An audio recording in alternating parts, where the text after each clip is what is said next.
Good day everyone, I am Shalmi Al Rabler from BS Ed Values. Today, I'll be continuing to discuss the third and fourth some pertinent questions about grading proposed by Sveniki 2007. And we will go into know her opinion about the grading system that gives us some insight as future educator.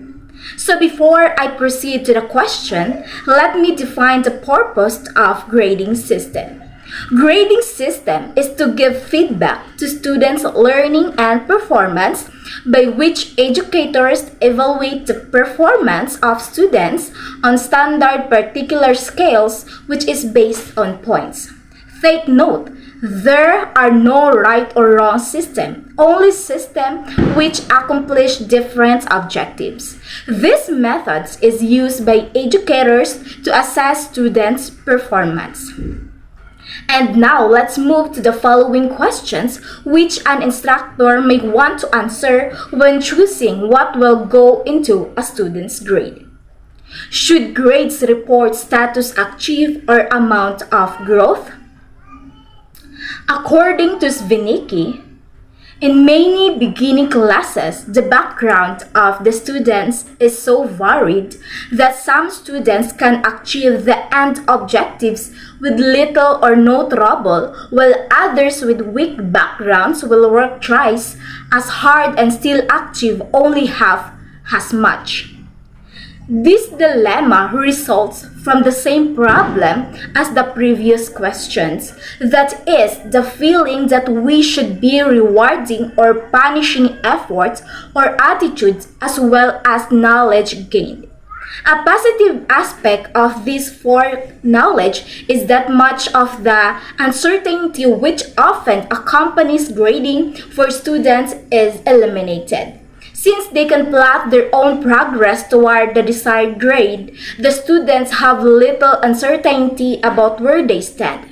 There are many problems with growth, measured as basis for change, most of them being related to statistical artifacts. In some cases, the ability to accurately measure entering and exiting levels is shaky enough to argue against change as basis for grading.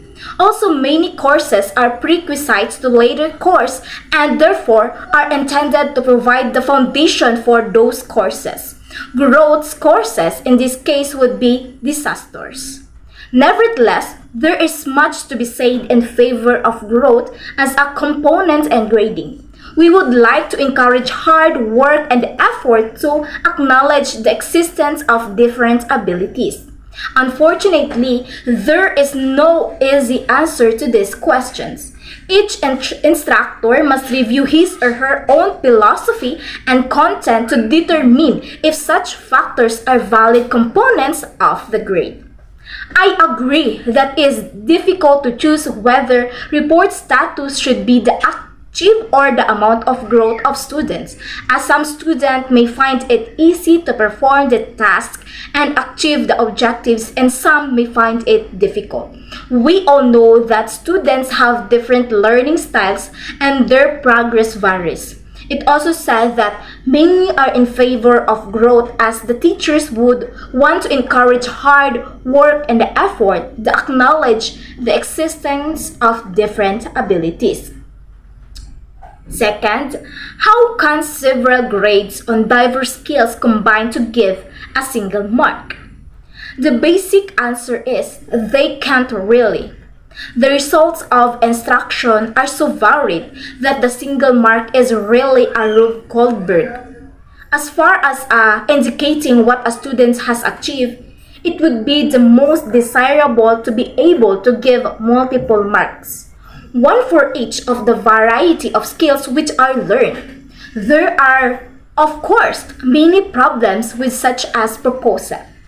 It would be complicate an already complicated task.